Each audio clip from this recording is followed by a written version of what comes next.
Now, another thing that I learned about something cool about Kobe is he was a master of time. Kobe was a master of time. And what do I mean by that? Well, we all have scheduled activities, but Kobe realized that the more time he spent training, the more effective he was going to be, and the more of an advantage that he would have over his competition. So he mentioned that during basketball season, the average guy would train 1 to 2 times a day in the morning workout, afternoon workout. And Kobe says, that means if the average guy is 2 and 2, I want to do 3. So Kobe would get up at 4 a.m. and do his first workout.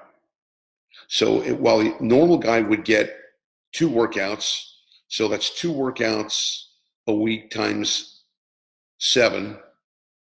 So that's 14 workouts they get. Kobe get 3 workouts a day times 7, that's 21.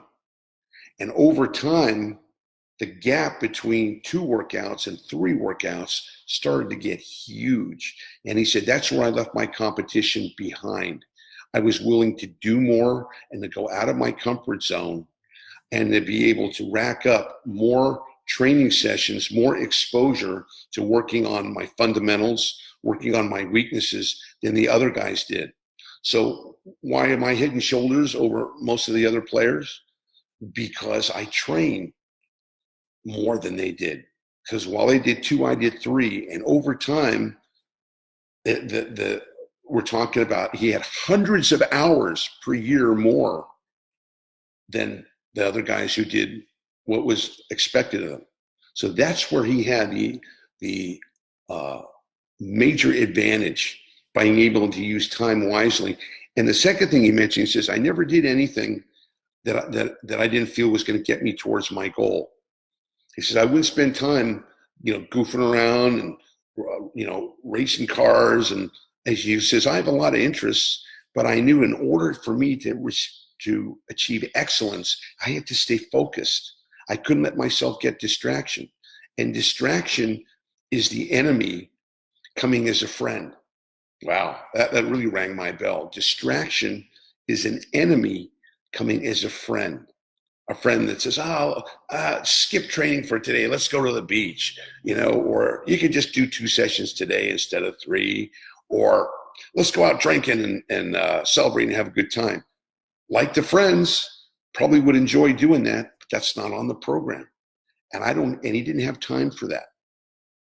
So in the steps to becoming a champion, his lifestyle was unlike any, quote, normal people, because he wasn't normal. He was abnormal, because he was able to achieve higher goals and higher outcomes because his performance level to achieve that was 2-3 times more than the average person.